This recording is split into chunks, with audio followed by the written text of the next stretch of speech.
last question, which is just if you could leave us with one final thought or a last message, if we, as dancers in New Zealand and dancers practicing Oriental dance, what would be the most important thing that you feel like you'd want us to remember or to practice or to work on?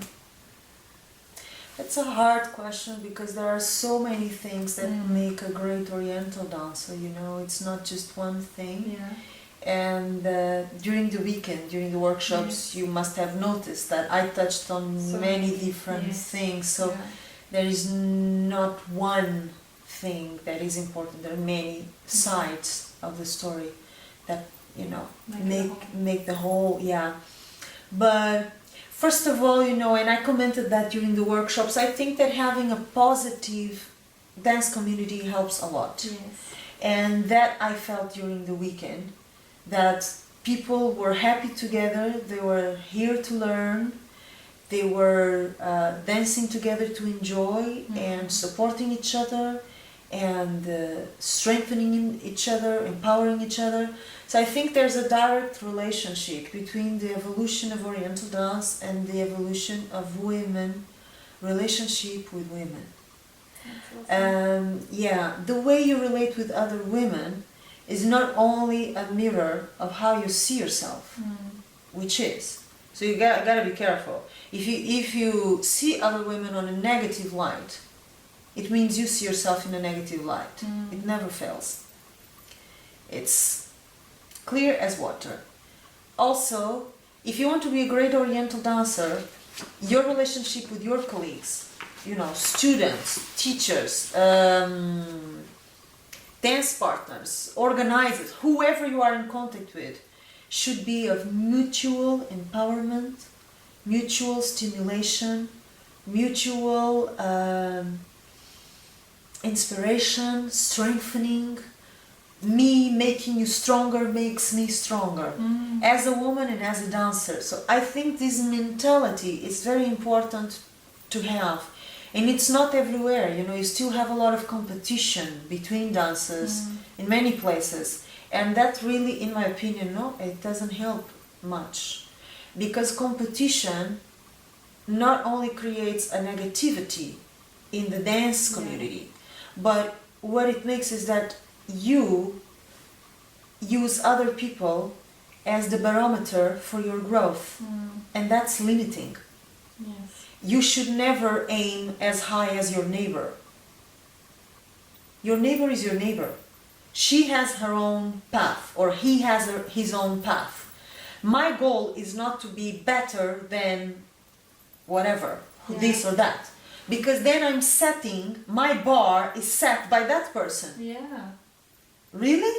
No, I want to be better than I am every day. So there is a side of this that I actually is selfish, you know, in the sense that you're not competing, first of all, because you don't want to have that negative energy around you, that's fair, but also because your goal is not to be better than anybody else, so you don't even compare. There is no comparison. I never compare myself with anybody else because nobody can do it like me. And I'm sure.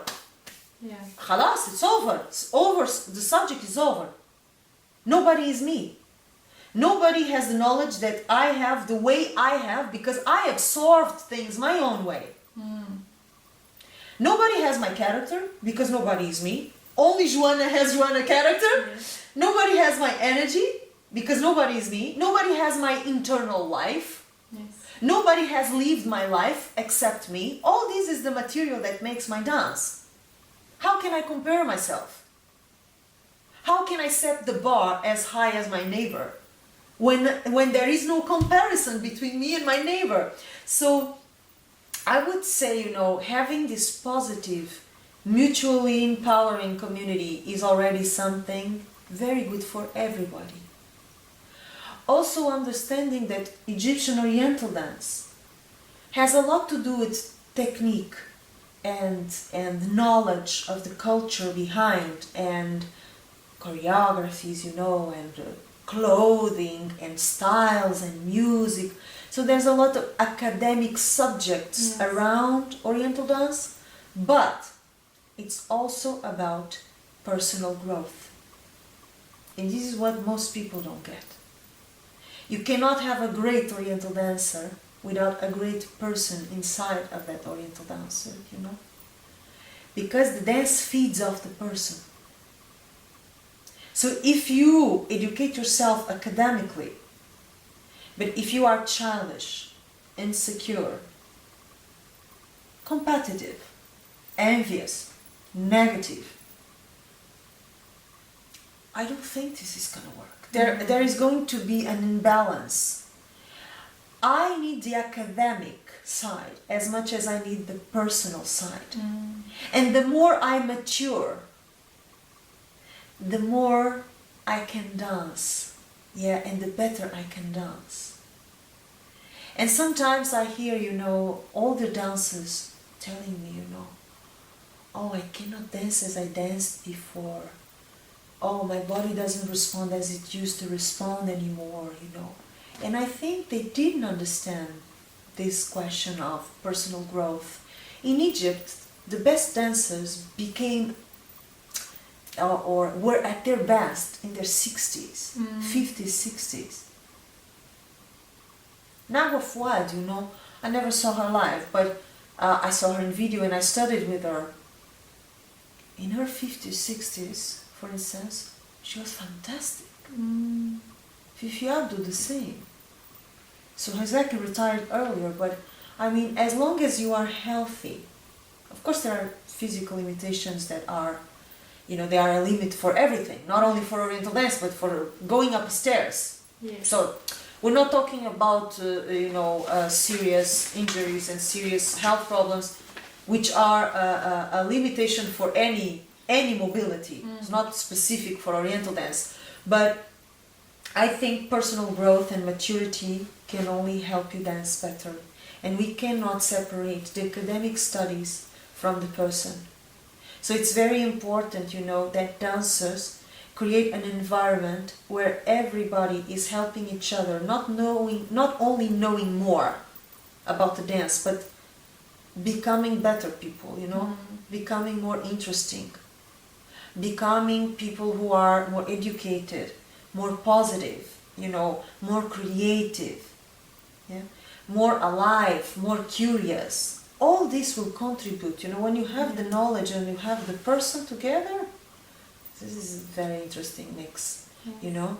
So I would definitely say, you know, to keep the great work of having this positive community, and also understanding that Oriental dance is a language of the soul, and as such you need the intellectual knowledge. I know this, I know that, I know that, I know how to do this step, I know how to do that step, combined with a beautiful soul.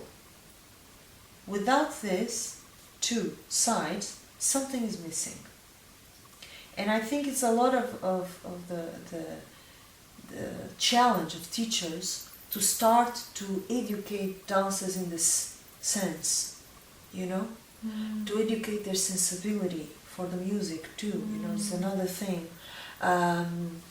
To educate their ability to express feelings, to educate their ability to observe the world and learn from details, because a lot of things related with Oriental dance come to you in the most unexpected ways.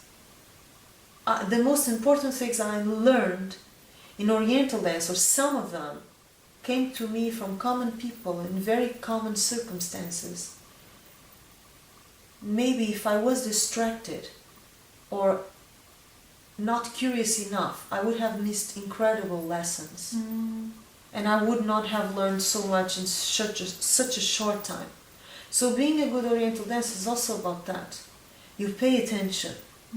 Sometimes you can learn, you know, from a bird. Yes. How is a bird, you know, flying? How is moving? An expression, you know. Sometimes you can learn from flower. You see the flower moving in the wind. Look at the flexibility. Look how it flows. This is dance. You know? You can learn from everything. Yeah.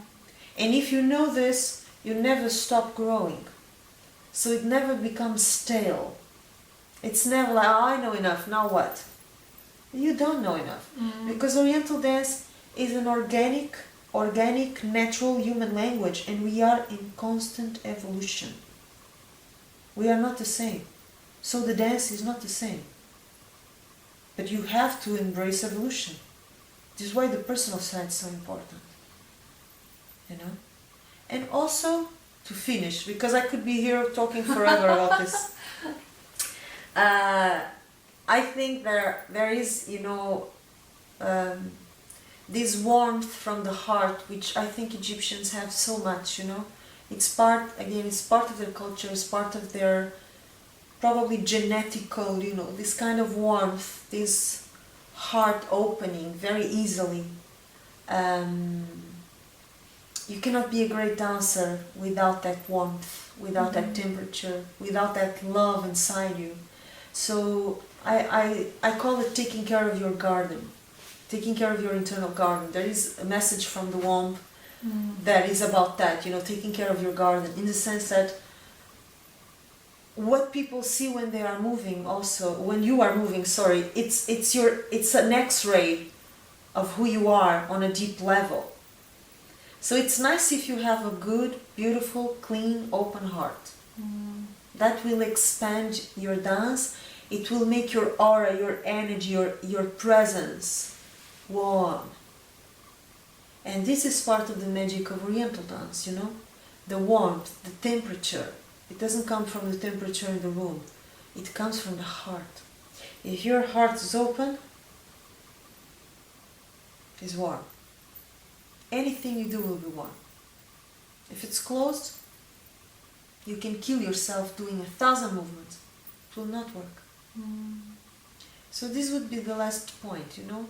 Opening the heart, using it, even if it has been broken, you know, because so many people they protect because it has been broken, but all of us have had our hearts broken. It's human life, it's experience.